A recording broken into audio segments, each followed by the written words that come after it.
என் மனைவி நான் சொல்றதை கேட்கவே மாட்றாங்க. எங்க வீட்டுல எப்ப பார்த்தாலும் சண்டை வந்துகிட்டே இருக்கு. என் கணவன் வந்து எப்பயுமே சண்டை போட்டுட்டே இருக்காருன்னு சொல்லிட்டே இருக்கோம்ல. இதே மாதிரி ஒரு வீட்டுல எப்பயுமே சண்டை வந்துகிட்டே இருக்கு. அந்த மனைவி அவர்கிட்ட கோச்சுக்கிட்டு அவங்க அப்பா வீட்டுக்கு போயிடுறாங்க. ஒரு 10 நாள் ஆகுது. மறுபடியும் தன்னுடைய கணவன் வீட்டுக்கு வராங்க.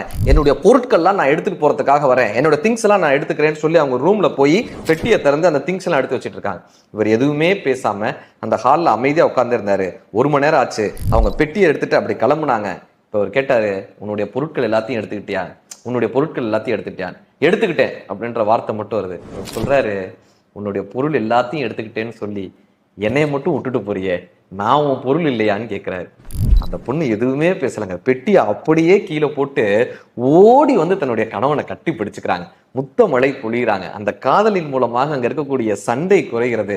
அந்த பெட்டி திறந்து கொள்றது. அந்த பெட்டியில எதுவுமே எடுத்து வைக்கலங்க. அந்த பெட்டி காலி பெட்டியாக இருக்கிறது. அந்த கணவன் மீது வைத்திருந்த அன்பும் அந்த வீட்டிற்கு மீண்டும் வர வேண்டும் என்கிற காரணமும் மட்டும்தான் அந்த காலி பெட்டி முழுவதும் நிரம்பி இருந்ததை தவிர அதுல வேற எந்த பொருட்களுமே இல்லைங்க. ஆகாயத்தை ஒரு பலூனில் கட்டி உடையாமல் பார்த்துக் கொள்கிறது இந்த காதல். ஆதாரமே இல்லாத இந்த பூமியை அரவணைத்து காக்கிறது இந்த காதல். உங்கள் வீட்டிலும் சண்டைகள் வரும்போது இந்த காதலின் கரங்கள் அங்கு இருக்கும்போது அந்த சண்டைகள் தானாய் நிறைவடையும்.